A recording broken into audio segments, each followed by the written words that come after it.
ఎలా ఉన్నారండి మీరంతా? బాగున్నారా? నేనైతే చాలా చాలా బాగున్నానండి.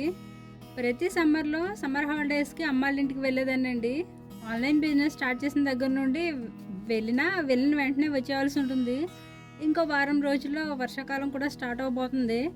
అందుకని ప్రొడక్ట్స్ అన్నీ తయారు చేసేసుకొని అమ్మాళ్ళ ఇంటికి వెళ్ళానండి. వెళ్ళే ముందు ఏమేమి ప్రొడక్ట్స్ తయారు చేశానో చూపిస్తూ ఈ వీడియోలో మీతో చాలా మంచి విషయాలు షేర్ చేసుకోబోతున్నానండి. వీడియో మీకు చాలా మోటివేషన్‌గా ఉంటుంది. ముఖ్యంగా వీడియోలో నేను చెప్పే విషయాలన్నీ బాంధవ్యాల గురించి చెప్పబోతున్నానండి. వీడియో మీకు ఖచ్చితంగా నచ్చుతుందండి. స్కిప్ చేయకుండా లాస్ట్ వరకు చూసేయండి. కొత్తగా చూసే వాళ్ళకి నా గురించి కొంచెం తెలియాలి కాబట్టి ఇక్కడ నేనేం చేస్తున్నానో ఎక్స్ప్లెయిన్ చేస్తాను. నేను ఆన్లైన్ ఫుడ్ బిజినెస్ చేస్తున్నానండి. నేను తయారు చేసే ప్రోడక్ట్స్ అన్నీ healthy products and natural products అండి. సమ్మర్ స్పెషల్గా గుమ్మడి వడియాలు కూడా పెడుతూ ఉంటాము. అలాగే హెర్బల్ షాంపూ కూడా న్యాచురల్గా తయారు చేస్తానండి. ప్రోడక్ట్స్ కోసం డీటెయిల్స్ ఏమైనా తెలుసుకోవాలంటే కనుక స్క్రీన్పై కనిపిస్తున్న వాట్సాప్ నెంబర్కి వాట్సాప్ చేయండి. ఇక వీడియోలోకి వస్తే జనరల్గా మనం మంచిగా ఉండాలి, మానవత్వంతో ఉండాలి, మంచి పనులు చేస్తూ ఉండాలి, పుణ్యాలు చేస్తూ ఉండాలి అని చెప్తూ ఉంటారు కదండి. వీటిని అందరూ ఫాలో అవ్వలేకపోయినా కనీసం కొంతమంది అయినా ఫాలో అవుతూ ఉంటారు. బంధాల విషయానికి వస్తే కన్న తల్లిదండ్రుల్ని మంచిగా చూసుకోవాలి అంటారు. అలాగే కన్న పిల్లల్ని మంచిగా చూసుకోవాలి అంటారు. తల్లిదండ్రులను చూడని వాళ్ళు ఉంటారు, పిల్లలను చూడని వాళ్ళు ఉంటారు. కుటుంబంలో ఒకరు తప్పు చేస్తే సర్లే జరిగిందేదో జరిగిందని సర్దుకుపోయే వాళ్ళు ఉంటారు. ఎంత తప్పు చేస్తావా, ఇక నుంచి నీకు మాకు ఎలాంటి సంబంధం లేదని బంధాన్ని దూరం చేసుకునే వాళ్ళు ఉంటారు. ఒక కుటుంబంలో కలిసి ఉండడానికి, కలిసి లేకపోవడానికి రకరకాల కారణాలు ఉంటాయి. తల్లిదండ్రులైనా, భార్యాభర్తలైనా, అక్క చెల్లెళ్ళైనా, అన్నదమ్ములైనా, తోటి కోడళ్ళైనా, అత్త కోడళ్ళైనా కలిసి ఉండకపోవడానికి ఎన్నో కారణాలు ఉండొచ్చు, ఎన్నో సమస్యలు ఉండొచ్చు. ఒక మనిషి సంతోషంగా బ్రతకడం చాలా కష్టమండి.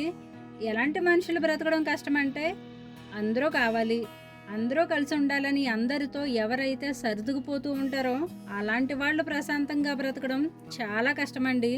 మీకు చిన్న ఎగ్జాంపుల్ చెప్తానండి. ఇద్దరు అన్నదమ్ములు ఉన్నారు. వాళ్ళిద్దరిలో పెళ్ళైన కొన్ని సంవత్సరాల తర్వాత అన్నయ్య చనిపోయాడు. అన్నయ్య చనిపోయిన కొన్ని నెలల్లోనే తన భార్య కూడా చనిపోయింది. వాళ్ళిద్దరికి 10 సంవత్సరాలు కొడుకున్నాడు. ఆ కొడుకుని ఎవరూ లేని అనాథగా ఉండకూడదని ఆ పిల్లాన్ని తమ్ముడి ఫ్యామిలీ పెంచి పెద్ద చేశారు. అబ్బాయి తల్లిదండ్రులకి ఇల్లు కట్టుకోవడానికి చిన్న ఖాళీ స్థలం తప్ప ఏం లేదు. తమ్ముడి ఫ్యామిలీ కూడా ఆస్తులున్న ఫ్యామిలీ ఏం కాదులేండి. రేకాడితేనే కానీ డొక్కాడని ఫ్యామిలీ అన్నమాట.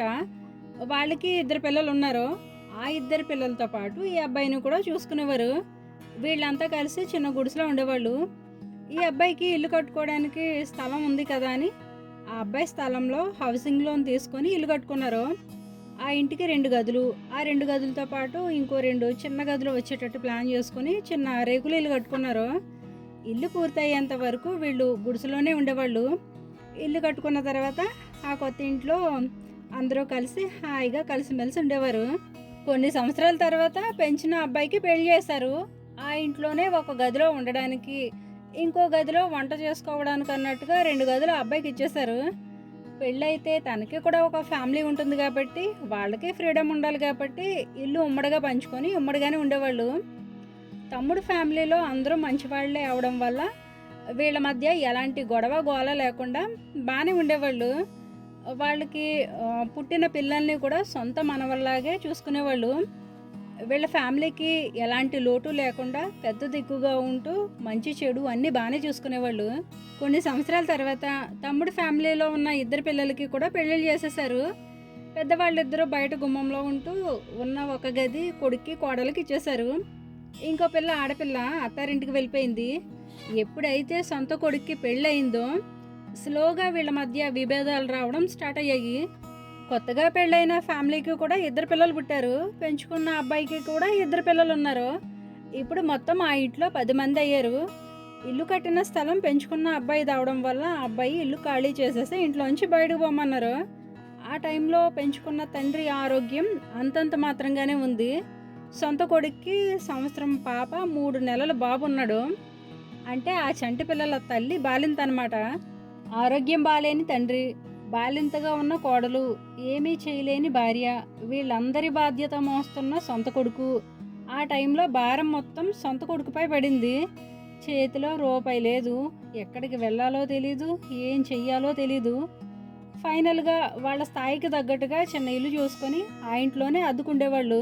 కూలీ నాలీ చేసుకునే ఒక ఫ్యామిలీ వాళ్ళ బ్రతకడమే కష్టంగా ఉన్న టైంలో అన్నయ్య, వదిన చనిపోతే వాళ్ళ పిల్లాడిని పెంచి, పెళ్లి చేసి తనకొక జీవితాన్నిచ్చారు.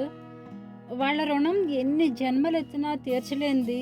కానీ ఏమాత్రం మానవత్వం లేకుండా, కృతజ్ఞతాభావం లేకుండా, చేసిన మేలు మర్చిపోయి, తన కోసం, తన ఫ్యామిలీ కోసం స్వార్థంగా ఆలోచించి, కన్న తల్లిదండ్రుల కంటే గొప్పగా పెంచిన తల్లిదండ్రులను ఇంట్లో నుంచి బయటకు నెట్టేశారు. నిజానికి ఈ తల్లిదండ్రులు వీళ్ళ పిల్లలతో పాటు ఆ పిల్లాడిని కూడా పెంచడానికి ఎన్నో కష్టాలు పడి ఉంటారు.